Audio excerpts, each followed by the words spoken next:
தமிழ்நாட்டில் திராவிட முன்னேற்றக் கழக அரசு கடந்த சில ஆண்டுகளில் பல்வேறு நலத்திட்ட உதவிகளை தீவிரமாக செயல்படுத்தி வருகிறது. இவை 2026 தேர்தலில் வாக்குகளாக மாறுமா அப்படிங்கிறது அரசியல் ரீதியாக மிகவும் முக்கியமான கேள்வி. தற்போதைய சூழ்நிலையில் இதை பற்றின ஒரு தெளிவான காணொலியாக இன்றைய காணொலி இருக்கும். தொடர்ந்து இணைந்திருங்கள்.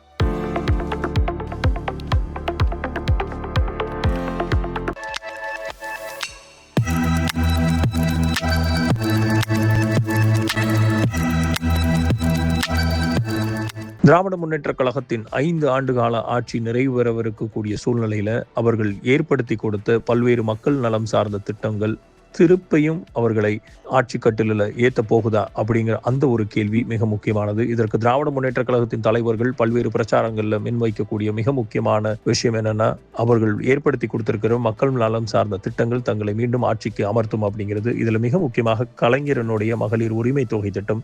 ஏன்னா இந்த திட்டம் குடும்ப தலைவிகளுக்கு மாதம் 1000 ரூபாயை நேரடியாக வங்கி கணக்கில் செலுத்தக்கூடிய திட்டம்.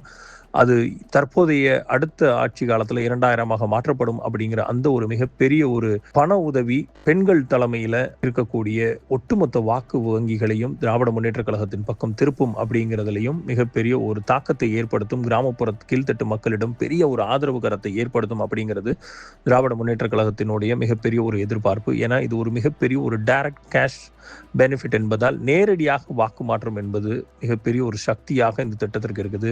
அடுத்ததாக புதுமை பெண் திட்டம். அரசு பள்ளி மாணவிகளுக்கான மாதம் 1000 ரூபாய்ங்கிறதும் உயர்த்தப்படுகிறது அடுத்த ஆட்சி காலத்துல. அது மிகப்பெரிய ஒரு பெண் கல்விகளுக்கும் குடும்பத்தினுடைய ஆதரவு சூழ்நிலைகளுக்கு மிக உதவியாக இந்த திட்டம் இருப்பதாகவும் நீண்ட காலத்துல ஒரு லாயலான ஓட்டர் பேஸை உருவாக்கக்கூடிய மிகப்பெரிய ஒரு திட்டமாக உருவாகி இருக்கிறது. அடுத்ததாக இலவச பேருந்து பயணம் பெண்களுக்கானது. தினசரி வாழ்க்கையில ஒரு உடனடி உதவியாக பயணப்படக்கூடிய ஒவ்வொரு மகளிருக்கும் இருந்து கொண்டிருக்கிறது. அதனால் கீழ்த்தட்டு நிலையில இருக்கக்கூடிய வேலைக்கு தினசரியாக சென்று வரக்கூடிய பல்வேறு வியாபாரிகளாக இருக்கட்டும், அத்தனை பேருக்கும் இது மிகப்பெரிய ஒரு பயனை கொடுக்கக்கூடிய ஒரு பலங்கான வேலைக்கு செல்லும் பெண்கள் மட்டுமல்லாமல் மாணவிகள் மத்தியிலையும் இது மிகப்பெரிய ஒரு பெரிய வரவேற்பை பெற்ற ஒரு திட்டமாக இருக்கிறது.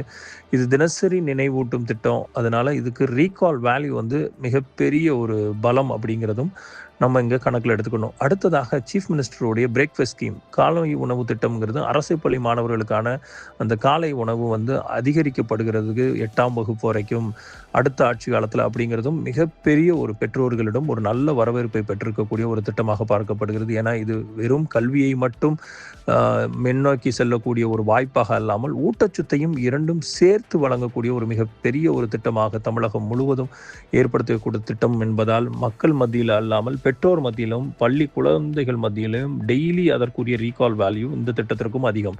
அதற்கு அடுத்து நம்ம பார்க்கவிருக்கிறது கலைஞரனுடைய health insurance and free medical schemes உண்டாக்கக்கூடிய அந்த ஒரு ஏழை மக்களுக்கான இலவச சிகிச்சையும் அவர்களுக்கான மருத்துவ செலவுகளை குறைக்கக்கூடிய இந்த திட்டம் கிராமப்புறத்தில் அடித்தட்டு மக்களுக்கு மிகப்பெரிய ஒரு பயனை தொடர்ச்சியாக கடந்த 5 ஆண்டுகளில் கொடுத்து கொண்டே வந்திருக்கிறது. இது மிகப்பெரிய ஒரு சக்தி வாய்ந்த ஒரு மக்களை நோக்கி அரசாங்கத்தை திருப்பக்கூடிய ஒரு திட்டமாக பார்க்கப்படுகிறது. வேளாண்மை மற்றும் மின்சார சலுகைகளை மக்களுக்கும் விவசாயிகளுக்கும் கொடுக்கக்கூடிய அந்த இலவச மின்சாரமாக இருக்கட்டும், கடன் தள்ளுபடி போன்ற உதவிகள் அத்தனையுமே மக்கள் மத்தியில் திராவிட முன்னேற்ற கழகத்துக்கு மிகப்பெரிய ஒரு வாக்கு சதவீதத்தை உயர்த்தக்கூடியதும் அவர்களுக்கு உண்டான அந்த ஆன்டி இன்கம்பன்சி ஓட்டை கம்மி பண்ணக்கூடிய வாய்ப்புகளை மிக முக்கியமாக உருவாக்கி தந்திருக்கிறது. வாக்கு மாற்றத்தில் இத்திட்டங்கள் தாக்கம் எப்படி இருக்கும் அப்படின்னு பார்க்கும்போது கண்டிப்பாக பெண்களினுடைய வாக்கு வங்கி, அந்த விமென் ஓட் பேங்க் அப்படிங்கிறது ஒரு ஆட்சியாளர்களுக்கு மிக முக்கியமானது.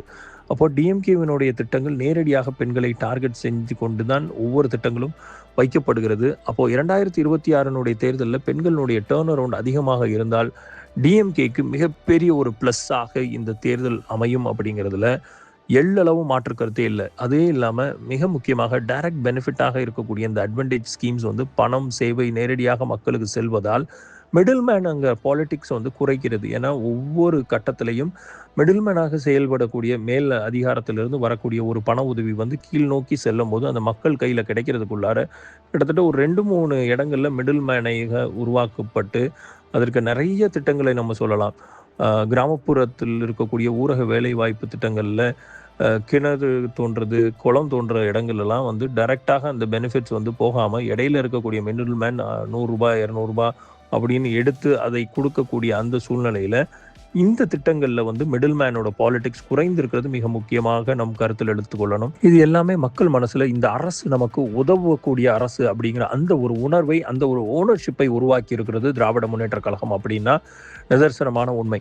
அதே மாதிரி கிராமப்புறத்துக்கும் நகரப்புறத்துக்கும் இருக்கக்கூடிய அந்த புவரான ஒரு ஆதரவு கரம், கீழ்த்தட்டு மக்களிடம் இருக்கக்கூடிய அந்த நம்பிக்கை மிகப்பெரிய ஒரு பாசிட்டிவாக அதிகரித்துள்ளது அப்படிங்கிறது தான் இந்த சூழ்நிலையில நாம் எடுத்துக்கொள்ள வேண்டிய விஷயம். அதே சமயம் இந்த அரசாங்கத்துக்கு மிகப்பெரிய ஒரு வீக்னஸாக, ஒரு ரிஸ்க் ஃபேக்டராக இருக்கக்கூடியது ஆன்டி இன்கம்பன்சி என்கக்கூடிய ஆட்சியாளர்களுக்கு எதிரான ஒரு மனநிலைமை. ஏன்னா 5 வருட ஆட்சிக்கு பிறகு இயல்பாக வரக்கூடிய ஒரு நிகழ்வு தான் இந்த ஆன்டி இன்கம்பன்சி ஓட்டர்ஸ் அப்படிங்கிறது. அப்போ ஒட்டுமொத்தமாக லா அண்ட் ஆர்டரும், பிரைஸ் ரைஸ் போன்ற பல விஷயங்கள் தாக்கத்தை வாக்காளர்கள் மத்தியில் ஏற்படுத்தக்கூடும் அப்படிங்கிறதும் இங்கே நம்ம கவனத்தில் எடுத்துக்கொள்ளணும். ஒட்டுமொத்தமாக இதற்கு அடுத்து ஆப்போசிஷனுடைய ஒரு நரேட்டிவ் பில்டிங்கை இந்த இடத்துல தமிழக அரசியல் மிக கூர்மையாக பார்த்து கொண்டு இருக்குது. ஏன்னா பாரதிய ஜனதா கட்சியும் அதிமுகவும் தலைமையிலான இன்றைய கால சூழ்நிலையில் மதம் சார்ந்து சிறுபான்மையினருக்கு எதிரான பல்வேறு நலத்திட்டங்களையும் பல்வேறு எதிர்ப்புகளையும் சந்தித்து கொண்டிருக்கக்கூடிய இந்த சூழ்நிலையில் அனைத்து இந்திய அண்ணா திராவிட முன்னேற்ற கழகமும் சரி, பாரதிய ஜனதா கட்சி கூட்டணியுமே ஒட்டுமொத்தமாக அந்த ஃப்ரீ பீஸ் வெர்சஸ் டெவலப்மெண்ட் என்கிற கோணத்தில் மிகப்பெரிய ஒரு தாக்குதல்களை ஏற்படுத்தக்கூடிய வாய்ப்புகளை பல்வேறு தேர்தல் சூழ்நிலையில் நம்ம பார்த்துருக்கிறோம். இந்த தேர்தல் பிரச்சாரங்கள்லையும் திரு எடப்பாடி பழனிசாமி அவர்கள் அதை தொடர்ச்சியாக முன்வைத்து கொண்டே வந்திருக்கிறார். அது போக தமிழக வெற்றி கழகத்தினுடைய வருகையும் புதிய வாக்கு பிளவை உருவாக்கக்கூடிய அந்த வாக்காளர்களுக்கு ஒரு 3வது தரத்தை தாண்டி இப்போ 4வது இடத்திற்கான ஒரு வாய்ப்பையும் உருவாக்கி இருக்கிறது நாம் தமிழருக்கு அடுத்தபடியாக. இது எல்லாத்தையும் மீறி ஒட்டுமொத்தமாக புதிய வாக்காளர்களாக யூத் ஃபேக்டர்ஸுங்கிறது கிட்டத்தட்ட 19 லட்சம் புதிய வாக்காளர்களை இன்றைய கால சூழ்நிலையில் இந்த 2026 தேர்தல் சந்திக்கவிருக்கிறது. அப்போ இளைஞர்களினுடைய வேலைவாய்ப்பு, வளர்ச்சி போன்ற பல விஷயங்களை அதிகம் பார்க்கக்கூடிய எந்த கட்சிக்கு மிகப்பெரிய ஒரு வாய்ப்பு அப்படிங்கிற அந்த ஒரு ஃபேக்டரில் டிஎம்கே மிகப்பெரிய ஒரு எட்ஜில் இருக்குது அப்படிங்கிறதும் இங்கே நம்ம கவனத்தில் எடுத்துக்கொள்ளணும். வெல்ஃபேர் மட்டுமே போதாது அப்படிங்கிறதையும் யூத் மனசிலிருந்து எடுத்துக்கொள்ள வேண்டிய மிகப்பெரிய ஒரு பாடம். 2026 தேர்தல் எப்போவுமே ஒரு களத்தின் சூழ்நிலையில் 2 திராவிட கட்சிகளுக்கு எதிராக ஒரு நாம் தமிழர் என்ற 3 ஸ்தானத்தை தாண்டி இங்கு 4வது ஸ்தானமாக தாவேக்காவும் உள்புகுந்திருப்பதால் இது ரொம்ப சுவாரஸ்யமான தேர்தலாகவும், ஒரு கிரவுண்ட் ரியாலிட்டியை டிஎம்கேக்கு ஒரு வெல்ஃபேர் ஸ்கீமை வச்சு ஒரு பெரிய ஓட் இன்ஜின் அப்படிங்கிற அந்த ஒரு மாய தோற்றத்தை அரசியல் கணக்குகளை தாண்டி அதை வாக்காளர்கள் வாக்குகளாக மாற்றுவார்களா அப்படிங்கிற அந்த ஒரு பார்வை எழுந்திருக்குது. அது மட்டும் போதாது, performance plus governance plus alliance அப்படிங்கிறது ஈக்குவலி முக்கியம் அப்படிங்கிறதை உணர்த்து போகக்கூடிய ஒரு தேர்தலாகவும் இந்த தேர்தல் இருக்கும் அப்படிங்கிறது தான் நிதர்சனமான உண்மை. பெண்களும் கிராமப்புற வாக்குகளும் டிஎம்கேக்கு ஒரு ஸ்ட்ராங்காக மிகப்பெரிய ஒரு ஆதரவு கதவத்தை தந்தால் டிஎம்கே மீண்டும் ஆட்சிக்கு வரக்கூடிய வாய்ப்புகள் அதிகபட்சமாக இருக்கிறது. திராவிட முன்னேற்ற கழகத்துக்கு எதிராக இன்றைக்கு தாவேகா மட்டும்தான் இருக்குது அப்படிங்கிற அந்த தளத்தை உள்வாங்கி கொண்டிருக்கிற திரு விஜய் 8 to 10 விழுக்காடுகள் வாக்குகளை எடுத்தாலே ஆன்டி டிஎம்கே ஓட் ஸ்பிளிட் ஆகி அது மிகப்பெரிய ஒரு டிஎம்கேக்கு இன்டைரக்டான ஒரு அட்வான்டேஜை கொடுக்கும் அப்படிங்கிறது தான் நான் பல காணொலிகளில் தெரிவித்து கொண்டே வந்திருக்கிறேன்.